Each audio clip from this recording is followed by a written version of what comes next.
आइए आज हम कुछ एक न्यूमेरिकल्स करते हैं व्हीटस्टोन ब्रिज के ऊपर। तो हमारा पहला न्यूमेरिकल जो है उसमें कहा गया है कि 0.1 एम्पियर का करंट एंटर करता है किसी व्हीटस्टोन ब्रिज में, और उस व्हीटस्टोन ब्रिज में 3 रेजिस्टर जो हैं वो 10 ओहम के लगे हुए हैं। एक ये 10 ओहम का, ये भी 10 ओहम का और एक ही 10 ओहम का, और चौथा जो है वो रेजिस्टर जो है 11 ओहम का है। और बीच में गैल्वेनोमीटर लगा हुआ, उस गैल्वेनोमीटर का रेजिस्टेंस है 100 ओहम। अब क्वेश्चन ये है कि गैल्वेनोमीटर से जो करंट फ्लो करता है वो कितना फ्लो करता है अगर इसका रेजिस्टेंस 100 ओहम है तो। अब हमें पता है कि सबसे पहले हम जब भी हमारे पास व्हीटस्टोन ब्रिज का क्वेश्चन आता है तो हम ये फाइंड आउट करते हैं कि whether our Wheatstone bridge is balanced or not. और बैलेंस्ड के लिए हम क्या करते हैं, हमारे पास फॉर्मूला है P/Q should be equal to R/X। इसको P बोलते हैं, इसको Q बोलते हैं, इसको R बोलते हैं, इसको X बोलते हैं। तो इसका रेशो और इसका रेशो अगर बराबर आता है तो हमारा व्हीटस्टोन ब्रिज बैलेंस्ड होता है। और जब बैलेंस्ड होता है तो इसका मतलब B से D पॉइंट के बीच में कोई करंट फ्लो नहीं करता। तो सबसे पहले तो हम ये चेक करेंगे कि यहां से करंट फ्लो करता है या नहीं। तो उसके लिए हमने रेशो लिया, तो 10/10 ये किया इज इक्वल टू 10/11। तो आप देख रहे हैं ये दोनों बराबर नहीं है, क्योंकि 10/10 1 आ गया, 1 इज नॉट इक्वल टू 10/11। तो जब ये दोनों बराबर नहीं है इसका मतलब हमारा व्हीटस्टोन ब्रिज बैलेंस्ड नहीं है। बैलेंस्ड नहीं है इसका मतलब यहां से करंट फ्लो कर रहा है। अब क्वेश्चन ये है कि कितना करंट फ्लो कर रहा है अगर इसका रेजिस्टेंस 100 ओम है। तो जब इस तरह से क्वेश्चन आता है तो हम क्या करते हैं कि किरचॉफ्स के जो हमारे पास 2 रूल थे, एक था जंक्शन रूल और दूसरा था हमारे पास लूप रूल। तो यहाँ पे हम लूप रूल का इस्तेमाल करेंगे। लूप रूल क्या था, जिसको आप किरचॉफ्स वोल्टेज रूल भी बोलते हैं, कि किसी क्लोज्ड सर्किट में, इलेक्ट्रिकल सर्किट में, the sum of the EMF and the potential drop, sum of the EMF and the potential drop is equal to 0। तो किसी क्लोज्ड सर्किट में जो पोटेंशियल ड्रॉप हो रहा है या उसका प्लस जब करेंगे तो 0 आना चाहिए। पोटेंशियल ड्रॉप क्या होता है, करंट इनटू रेजिस्टेंस। तो सपोज कर लेते हैं कि ये जो 0.1 एम्पियर करंट है इसको मैंने I मान लिया, और जब से जैसे I करंट A पॉइंट पे पहुंचा, इस करंट को 2 डायरेक्शन मिली। थोड़ा सा करंट यहां से फ्लो करेगा और कुछ करंट यहां से फ्लो करेगा। मान लेते हैं यहां से करंट फ्लो कर रहा है I1। तो जब I1 करंट यहां से चला गया, I में से I1 यहां चला गया, तो बाकी कितना बचा, I माइनस I1। पीछे से I आ रहा था, I1 इधर चला गया तो बच गया हमारे पास I माइनस I1। वो करंट यहां से फ्लो किया, ये करंट D पॉइंट पे पहुंचा, ये करंट B पॉइंट पे पहुंचा। अब फिर से मान लेते हैं कि B जो हाई पोटेंशियल पे है और ये लो पोटेंशियल पे है, इसका मतलब करंट B से D की तरफ भी जाएगा। अब ये जो I1 करंट B पॉइंट पे पहुंचा, इसको फिर से आगे 2 रास्ते मिले, थोड़ा सा करंट इधर जाएगा और थोड़ा सा करंट इधर को जाएगा। तो मान लेते हैं जो गैल्वेनोमीटर के बीच में से होकर करंट जा रहा है उसको मैंने IG बोल दिया, गैल्वेनोमीटर करंट IG। और अब यहां से ये करंट कितना आ रहा था, I1 इधर पहुंचा, उससे IG इधर चला गया, बाकी कितना बचा, I1 माइनस IG। वो करंट हमें आगे की तरफ चला गया C पॉइंट पे। अब यहां पे देखिए, जब यहां से करंट आया I माइनस I1 इधर पहुंचा D पॉइंट पे, तो ऊपर से करंट आ रहा IG, ये दोनों यहां पे ऐड हो जाएंगे। तो हमारे पास यहां जो करंट जाएगा वो आएगा I minus I1 plus IG। ये करंट इधर चला गया और इधर से ये करंट आया। अब दोनों करंट C पॉइंट पे मिलेंगे, ये वाला भी और ये वाला भी। तो देखिए क्या होगा, IG माइनस का है और ये प्लस का कट जाएंगे, I1 प्लस का है और ये माइनस का कट जाएंगे। क्या बच गया, I, यानी यहां से I करंट जाएगा आगे। तो I करंट एंटर किया था, उतना करंट बाहर को चला गया। क्लियर। अब हम यहाँ पे जो हमारे किरचॉफ्स का लूप रूल है, यानी सेकंड रूल जो है, उसका इस्तेमाल करते हैं, क्लोज्ड लूप। तो हमारे पास यहाँ पे 2 क्लोज्ड लूप है, ABDB और दूसरी है BCDB, क्लोज्ड है। तो पहली क्लोज्ड लूप लेते हैं ABDA। तो मैंने लिखा क्लोज्ड लूप ABDA। यहां पे देखें, जो हम A से B जाएंगे, फिर B से D आएंगे, फिर D से A की तरफ आएंगे। जो क्लॉकवाइज करंट घूम रहा है उसको हमने नेगेटिव लेना है, जो एंटी क्लॉकवाइज है उसको पॉजिटिव लेना है। तो ये देखिए करंट, अगर मैं यहां से ऐसे घुमाता हूं घड़ी की सुइयों की तरह, तो ये इस डायरेक्शन में ऊपर की तरफ, तो ये I1 यहां से आएगा, ये नेगेटिव, ये भी नेगेटिव और ये आएगा पॉजिटिव। देखिए जिस डायरेक्शन में मैं चलूंगा उसी डायरेक्शन में अगर करंट है तो लेंगे नेगेटिव। क्यों, क्योंकि करंट हमेशा हाई से लो पोटेंशियल की तरफ जाता है। जब करंट यहां फ्लो करेगा हाई से लो की तरफ, यानी वोल्टेज ड्रॉप होगा, और ड्रॉप को लेते हैं नेगेटिव। तो मैं A से B की तरफ जा रहा हूं तो यहां लेना है मैं नेगेटिव, क्योंकि करंट भी उसी डायरेक्शन में है। तो जब यहां से यहां गया तो करंट वोल्टेज ड्रॉप कितना हुआ, वोल्टेज ड्रॉप का फार्मूला है current into resistance. Current I1, resistance 10 into I1। तो मैंने ये लिखा -10 I1। माइनस क्यों रखा, क्योंकि जिस डायरेक्शन में मैं चल रहा हूं A से B उसी डायरेक्शन में करंट फ्लो कर रहा है तो वोल्टेज ड्रॉप हो रही है, नेगेटिव आ रहा है। ठीक है, तो ये मैं लिखा -10I1। फिर बी से डी की तरफ आए तो करंट भी उसी डायरेक्शन में आ रहा है, तो बी के डी ए भी नेगेटिव लिखेंगे, -100 × IG। डी से ए की तरफ जब हम गए तो करंट कहाँ आ रहा है, ए से डी की तरफ, उल्टा आ रहा है। हम डी से ए की तरफ जा रहे हैं, हम लो वोल्टेज से हाई वोल्टेज की तरफ जा रहे हैं, क्योंकि करंट हमेशा हाई से लो की तरफ चलता है। तो हम लो से हाई की तरफ जा रहे हैं तो हम लिखेंगे प्लस, फिर हमने लिखा I - I1 × 10 = 0। ये हमारे पास फॉर्मूला है कि sum of the potential drop in a closed loop should be equal to 0। ये लिख दिया हमने। सेम रूल हमने अप्लाई किया अपने सेकंड लूप जो हमारे पास है BCDB, तो मैंने लिखा क्लोज लूप BCDB। इसमें क्या होगा, अब यहां से B से C की तरफ चले तो जिस डायरेक्शन में हम चले उसी डायरेक्शन में करंट चल रहा है, नेगेटिव लेना है, तो हम लिखेंगे -10 और I1 - IG। ठीक है, उसके बाद C से D की तरफ गए तो C की D तरफ जब जा रहे हैं तो करंट कहां से कहां जा रहा है, D से C उल्टा जा रहा है, तो इसको हम लेंगे प्लस। हम यहां से यहां आ रहे हैं, करंट उल्टा जा रहा है तो हम प्लस लेंगे, हम लो से हाई वोल्टेज की तरफ जा रहे हैं, तो हम लिखा प्लस, और यहाँ पे 11 और ये करंट इतना फ्लो कर रहा है, सारा ब्रैकेट में लिख दिया। फिर हम गए डी से बी की तरफ, तो डी से बी की तरफ जा रहे हैं, करंट कहां से आ रहा है, बी से डी उल्टा आ रहा है, यानी फिर से प्लस 100 × IG = 0। तो इस तरह से हमारे पास ये दो इक्वेशंस बन जाते हैं। अब इन दोनों इक्वेशन को हम सॉल्व करते हैं। तो पहली इक्वेशन देखें आपके पास, तो ये है हमारे पास जो -10I1 लिखा है, मैंने ब्रैकेट खोल देता हूं, -10I1 -100 IG प्लस 10 से इसको मल्टीप्लाई कर दीजिए, 10I - 10I1 = 0। अब यहां देखें -10I1 और ये भी -10I1 कितना हो गया, -20I1, फिर लिखा -100 IG, और ये 10I जो था उसको दूसरी तरफ ले गया, -10I। क्यों लेके गया, क्योंकि I की वैल्यू मुझे पता है, I की वैल्यू हमारे पास शुरू में दी थी। I की वैल्यू कितनी है, ये I करंट है 0.1 एम्पियर, तो I की जगह मैं 0.1 लिख दूंगा। अब तो जब ये हमारे पास इक्वेशन जो है यहाँ पे ये बन जाएगी -20I1 - 100 IG = -10, और I की जगह लिखेंगे 0.1। तो मल्टीप्लाई कर दे तो हमारे पास है -20I1 - 100 IG = -10 से जब इसको मल्टीप्लाई किया तो कितना हुआ, -10 और एक के बाद डेसिमल, ये -1.0। ठीक है, तो ये हमारे पास इक्वेशन आ गई। तो इस इक्वेशन को हम क्या करते हैं, इसको इक्वेशन को हम नंबर 1 मान लेते हैं, तो मैंने ये लिख दिया इक्वेशन नंबर 1। ठीक है, तो ये एक इक्वेशन हमारे पास यहां पे आ गई नंबर 1। उसी तरह से मैं अब सेकंड इक्वेशन को सॉल्व करूंगा और उसको भी हम यहां पे लिखेंगे। सेकंड इक्वेशन हमारे पास क्या थी, ये वाली थी। इसको सॉल्व करना है तो ब्रैकेट खोलिए, तो आप ब्रैकेट खोलेंगे तो आपके पास क्या आएगा, अब देखिए फिर से ये सारा मैथमेटिकली है, -10I1 plus 10IG plus 11I - 11I1 plus 11IG plus 100IG = 0। हमने सारे ब्रैकेट खोल दिए। अब इसमें आप देखिए I1 कहां पे है, एक ये है और एक ये है, -11 और -10 कितने हो गए, -21I1, ये ऐड कर दिए दोनों। उसके बाद IG देखते हैं, ये IG और IG कितने कितने हो गए, 100 और 11, 111 और ये 10, 121। तो आपने लिखा 121 IG। आप देख रहे हैं I1 और IG वाले मैंने यहां रखे, सारे ऐड हो गए। ये जो I वाला है उसको दूसरी तरफ ले गया, तो मैंने लिखा -11I। क्यों लेके गया, क्योंकि I की वैल्यू मुझे मालूम है और उस पर यहां पे मैंने वैल्यू भर देनी है। तो मेरे पास है ये -21I1 प्लस 121IG = -11, और I की वैल्यू हमें पता है 0.1। जब इसको मल्टीप्लाई किया तो हमारे पास आया 21I1 प्लस 121IG = -11 से इसको मल्टीप्लाई किया तो -11, एक के बाद डेसिमल, तो ये हमारे पास आ गई सेकंड इक्वेशन। अब हमारे पास ये दो इक्वेशंस आ गई हैं, इन दोनों इक्वेशंस को हमने सॉल्व करना है और ये सॉल्व करना हमें आता है। तो ये देखिए 21 है तो ऊपर वाली रकम को 21 से मल्टीप्लाई, और इसके साथ 20 लिखा है तो नीचे वाली रकम को 20 से मल्टीप्लाई कर देंगे।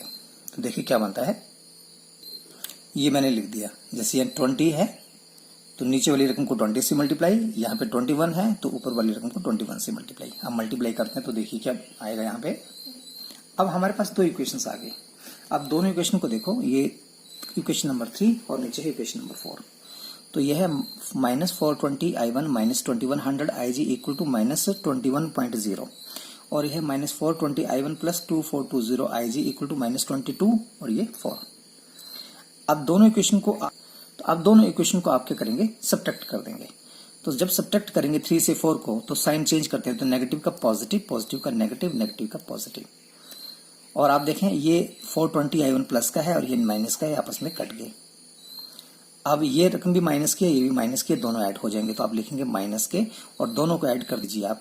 तो आपके पास कितना आएगा, ये आएगा आपके पास 4520 IG इक्वल टू, ये प्लस का 22 है और माइनस का 21 है। तो आपके पास क्या आएगा, बचेगा 1। अब हमारे पास आया माइनस के 4520 IG इक्वल टू 1। यहाँ से IG निकालेंगे तो 1 अपॉन दिस 4520 आ जाएगा। तो अगर आप ये भी लिख देंगे तो आपका आंसर सही है, ये एम्पियर में आएगा। फिर उसको अपने मिली में कन्वर्ट करना हो तो कर सकते हैं, अगर ये सब लिखेंगे देन इट्स ओके। अब हमारे पास जो क्वेश्चन है उसमें हमारे पास ये 5 रजिस्टर दिए हुए हैं, और एक 1 ओम का है, ये 5 ओम का, ये 4 ओम का, ये 2 ओम और ये 2 ओम, और इनको कनेक्ट किया है 4 वोल्ट की बैटरी से। क्वेश्चन ये है कि इस 4 वोल्ट की बैटरी की वजह से इस सर्किट में कुल कितना करंट फ्लो कर रहा है। तो हमें पता है कि करंट फाइंड आउट करने का फार्मूला था हमारे पास V is equal to IR, Ohm's law. वहां से हमें करंट निकालना है, तो करंट होता है वोल्टेज अपॉन रेजिस्टेंस। वोल्टेज कितनी है, 4 वोल्ट, तो अपने रेजिस्टेंस निकालना है। यानी इसके सर्किट में जो जितने रेजिस्टर लगे हुए हैं ये 5, इन पांचों का कुल टोटल रेजिस्टेंस निकालना है, कुल कितना बनता है। तो आप यहाँ पे इस सर्किट डायग्राम को फिर से रीड्रॉ करें आप, तो आपको पता है क्या होगा। ये देखिए, ये 4 वोल्ट की बैटरी पॉजिटिव टर्मिनल और ये नेगेटिव टर्मिनल। तो आप क्या करेंगे, यहाँ से 4 वोल्ट की बैटरी से करंट गया ए पॉइंट को, तो आप यहाँ से करंट फ्लो करेंगे ए पॉइंट को। ए पॉइंट पे जब पहुंचेंगे तो आपका करंट या तो यहाँ से जाएगा या यहाँ से होके जाएगा।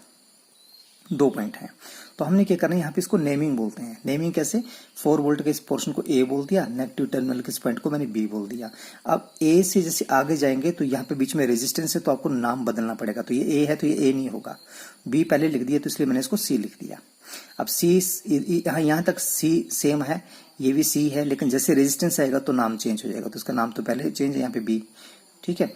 उस तरह यहाँ देखें, ए है तो ये पॉइंट पूरा ए है, तो यहां से जैसे 2 ओम को क्रॉस करेंगे तो इसका यहाँ पे नाम अलग होगा, तो इस पॉइंट को मैंने डी बोल दिया।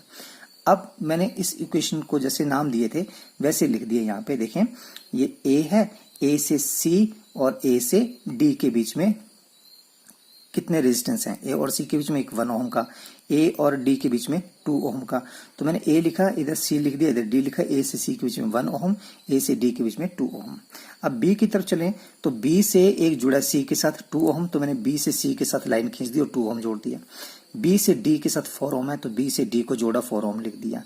और उसके बाद सी और डी के बीच में 5 ओम का है, तो मैंने सी से डी के बीच में 5 ओम का रेजिस्टेंस लगा दिया। अब ये सर्किट डायग्राम क्लियर हो जाता है कि व्हीटस्टोन ब्रिज का है। अब आपने जब इसमें रेजिस्टेंस निकालना तो पहले ये देखना पड़ेगा whether it is a balanced or not. तो बैलेंस्ड का आपके पास एक फॉर्मूला था, P upon Q is equal to R upon X, जहाँ P ये है, Q ये है, R ये और X ये। तो P कितना है 1 और Q 2, तो 1/2 equal to R upon X 2/4, ये लिख दिया। 2 और 4 आपने डिवाइड किया, 1/2 आ गया। तो 1/2 इज इक्वल टू 1/2। तो जब ये दोनों बराबर आते हैं तो आप बोलते हैं व्हीटस्टोन ब्रिज आपका बैलेंस्ड है। और जब बैलेंस्ड होता है तो सी से डी के बीच में जो आपने ये जो रेजिस्टेंस जोड़ा हुआ है इसका कोई फायदा नहीं है, क्योंकि यहाँ से कोई भी करंट फ्लो नहीं करता है। तो इस रेजिस्टेंस को हम यहाँ से हटा देते हैं। जैसे मैंने इसको हटाया तो हमारे पास 4 रेजिस्टेंस बचे, 1 2 3 4।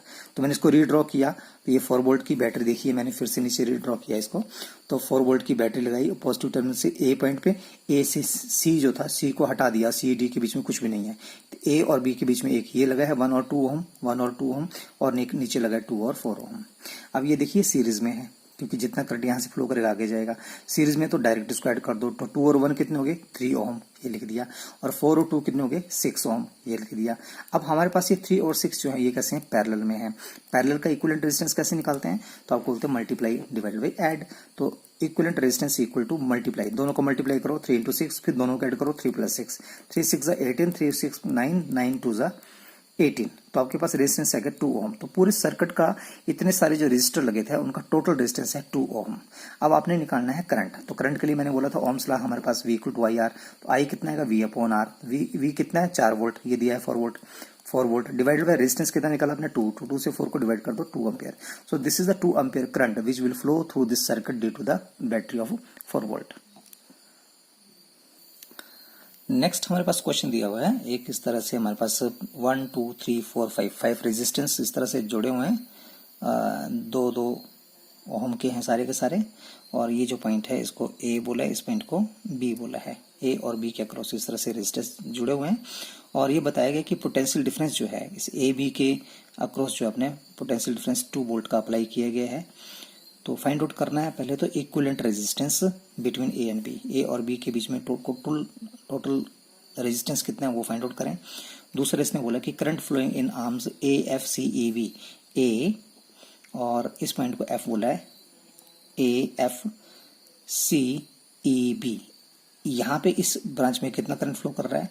दूसरा इसने पूछा है कि current flowing through A F D E B, A F D E B, इस ब्रांच में कुल कितना करंट फ्लो कर रहा है, इस ब्रांच में कुल कितना करंट फ्लो कर रहा है, ये हमने फाइंड आउट करना है। तो अगर आप इसको आप ध्यान से देखेंगे तो ये आपके पास एक व्हीटस्टोन ब्रिज है। आप इसको रीड्रॉ करें तो ये थोड़ा सा क्लियर हो जाएगा। तो देखिए रीड्रॉ करते हैं, ये ए है और बी है। तो मैंने क्या किया, यहाँ पे लिखा ए और यहाँ पे लिखा बी। ए से एफ पॉइंट है तो मैंने ये पॉइंट रखा इसको एफ। उसी तरह से बी से आगे गए तो ई, तो मैंने बी से इस पॉइंट को बी बोला था, बी से इधर आया तो मैंने इसको बोला ई। ठीक है, अब देखिए एफ किससे जुड़ा हुआ है, सी और डी से। तो मैंने यहाँ पे सी लिख दिया और यहाँ पे डी लिख दिया। एफ सी से भी जुड़ा है, एफ डी से भी जुड़ा हुआ है। उसी तरह से ई सी से भी जुड़ा हुआ है, ई डी से भी जुड़ा हुआ है। तो मैंने ई को सी से भी जोड़ दिया और ई को डी से भी जोड़ दिया। फिर देखा सी और डी के बीच में भी जुड़ा हुआ है तो सी के और डी को भी आपस में जोड़ दिया। और इन सब में रेजिस्टेंस लगे हैं 2 ओम के। तो मैंने एक रेजिस्टेंस इधर है, एक इधर है, एक इधर है, एक इधर है और एक इधर है, और सारे 2 ओम के हैं। तो ये भी 2 ओम का है, ये भी 2 ओम का है, ये भी 2 ओम, सारे के सारे। अब आप देखें ये जो आपके पास ए और बी पॉइंट है इसके बीच में बैटरी लगाई है 2 वोल्ट की, ये दी हुई है। तो मैंने यहाँ से जोड़ दिया और यहाँ पे एक बैटरी लगा दी, पॉजिटिव नेगेटिव टर्मिनल ऐसे करके जोड़ दिया और इसको लिख दिया 2 वोल्ट। तो आप इसको ध्यान से देखें तो यही वाला डायग्राम ये बना, पर ये व्हीटस्टोन ब्रिज है। अब इसको देखें, P upon Q should be equal to R upon X। 2/2 क्या 1 होता है, 2/2 ये भी 1 है। तो यानी कि ये व्हीटस्टोन ब्रिज बैलेंस्ड है। बैलेंस्ड है तो यहाँ से करंट फ्लो नहीं करेगा। यानी कि ये जो बीच वाले रेजिस्टेंस इसको हटा दीजिए, इसका कोई मतलब नहीं है। जब इसको हटा दिया तो आपके पास ये टोटल रेजिस्टेंस ऊपर कितना हो गया, तो आप देखें 2 और 2 कितना हो गया 4। तो आप यहाँ से अगर इसको मैं डायग्राम को अगर रीड्रॉ करूँ, ऐसे मैं यहाँ से F पॉइंट लेता हूँ, तो F पॉइंट से E के बीच में, ठीक है, एक इस तरह से आएगा 2 ओम और ये 2 ओम, ठीक है। और दूसरा ये F से E के बीच में एक नीचे से आएगा, एक ये और एक ये ऐसे करके जोड़ दिए मैंने। इस पॉइंट को E बोल दिया, ठीक है। यहाँ से ऐसे जोड़ दिए ये इस तरह से 2 वोल्ट। क्लियर। तो अब आपके पास ये 2 है, ये भी 2 ओम का, ये भी 2 ओम, ये भी 2 ओम, सब, और ये सीरीज में है। तो आपके पास क्या आएगा, आप खुद ही देख लीजिए। 2 और 2 कितना हो जाएगा 4, और ये कितना हो जाएगा 4। तो अब ये भी 4 हो गया, ये भी 4 हो गया, और दोनों कैसे हैं, पैरेलल में हैं। तो जब पैरेलल में होंगे तो उनका इक्विवेलेंट रेजिस्टेंस कैसे निकालते हैं, तो पैरेलल का इक्विवेलेंट रेजिस्टेंस आप निकालते हैं पहले मल्टीप्लाई। तो ये 4 का मल्टीप्लाई और नीचे 4 + 4 8, ये 16 और ये आ गया 8। तो आपके पास कितना आ गया 2। तो आपके पास इक्विवेलेंट रेजिस्टेंस 2 ओम आ गया। अब इसने पूछा यही था कि इक्विवेलेंट रेजिस्टेंस निकालिए, तो पहला आंसर तो यही है, क्योंकि इसने पूछा था इक्विवेलेंट रेजिस्टेंस निकालिए, तो दैट इज आंसर 2 ओम। अब दूसरा क्वेश्चन इसने पूछा हुआ है कि आप फाइंड आउट कीजिए कि current flowing in the arm AFCEB। अब AFCEB कौन सी है, AFCEB, ये ऊपर वाली आर्म AFCEB से। तो यहां से ऊपर वाले से कितना करंट फ्लो करेगा, ठीक है। ये पॉइंट C था, AFCEB, ये वाले आर्म वाले FCEB। तो यहां से कुल कितना करंट फ्लो करेगा, तो यहाँ पे रेजिस्टेंस कितना है 4, नीचे भी कितना है 4। तो यानी कि जो करंट यहां से आएगा वो आधा इधर से जाएगा, आधा इधर से जाएगा। अब हमारे पास रेजिस्टेंस ये है, तो करंट सर्किट में कुल कितना जाएगा, तो आपको पास पता है करंट का फार्मूला होता है वोल्टेज अपॉन रेजिस्टेंस। वोल्टेज कितनी है 2, रेजिस्टेंस कितना है 2, कट गया तो आगे 1 एम्पियर। अब आपके पास यहां से बैटरी से 1 एम्पियर का करंट जा रहा है। ये 1 एम्पियर का करंट जब यहाँ पहुंचा तो थोड़ा सा करंट ऊपर गया, थोड़ा सा इधर से जाएगा। अब क्योंकि दोनों तरफ रेजिस्टेंस सेम है तो आधा इधर जाएगा आधा इधर जाएगा, तो आधा करंट इधर गया तो 1 का आधा कितना होगा 0.5, तो 0.5 यहां से जाएगा और 0.5 आर्म से यहां से जाएगा। तो यही दो पूछा था कि AFCEB से होता हुआ और दूसरा AFDEB से होता हुआ, यानी इस और इस आर्म से कुल कितना करंट जाएगा, तो आप लिखेंगे 0.5 एम्पियर इन ईच, दोनों आर्म से 0.5 एम्पियर करंट जाएगा। ये दूसरा आंसर।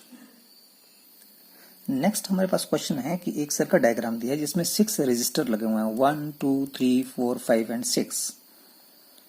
तो सबसे पहले इसमें क्वेश्चन ये पूछा हुआ है कि find out the equivalent resistance across A and B. A B के अक्रॉस जो रेजिस्टर लगे हैं इनका कुल रेजिस्टेंस कितना होगा, पहले ये फाइंड आउट कीजिए। दूसरा है कि find out the current in the arm A B and D F. A B ये जो आर्म है इसमें कुल कितना करंट फ्लो करेगा, और डी एफ जो आर्म है इसमें कुल कितना करंट फ्लो करेगा यदि ए और बी के बीच में अगर आप बैटरी लगाते हैं। ये बताई है बैटरी उन्होंने 2 वोल्ट की, तो आपके पास ये 2 वोल्ट की बैटरी लगा दी।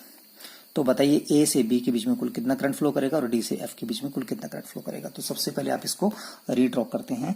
तो रीड्रॉ कैसे करते हैं आपको पता है, पॉजिटिव टर्मिनल से ए पॉइंट पे, नेगेटिव टर्मिनल से बी पॉइंट तक लेके जाएं तो आपके पास ये डायग्राम किस तरह से आएगा इसको देखिए। यहाँ पे क्या बनाएंगे, हमने लिखा ये पॉजिटिव टर्मिनल, ये नेगेटिव टर्मिनल, और इसको मैंने लिख दिया 2 वोल्ट, और यहाँ से मैंने इस पॉइंट को बोल दिया ए,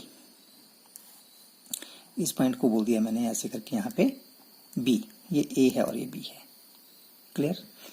और यहां से इसको जब आप ड्रॉ करते हो तो ए से एक ए और बी के बीच में तो एक रजिस्टर जुड़ा हुआ है यहाँ पे 4 ओम का, तो मैं सीधे ही ऐसे जोड़ देता हूँ। ए और बी के बीच में एक रजिस्टर है ये 4 ओम का, डायरेक्ट जोड़ दिया और इसको मैंने लिख दिया ये 4 ओम का।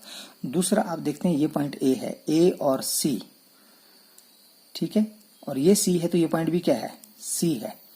और उसी तरह से ई पॉइंट है तो ये पॉइंट भी क्या है, ई है। ठीक है, तो ये भी सी हुआ और ये पॉइंट भी ई हुआ। तो आप यहां से देखें ए से लेके सी तक आपके पास कितने हैं, 2 रेजिस्टेंस जुड़े हैं। उसी तरह से बी और ई के बीच में कितने रेजिस्टेंस हैं, 2 रेजिस्टेंस जुड़े हैं 4 ओम के। क्लियर। तो ये कैसे बनाएंगे आप, अब इस डायग्राम को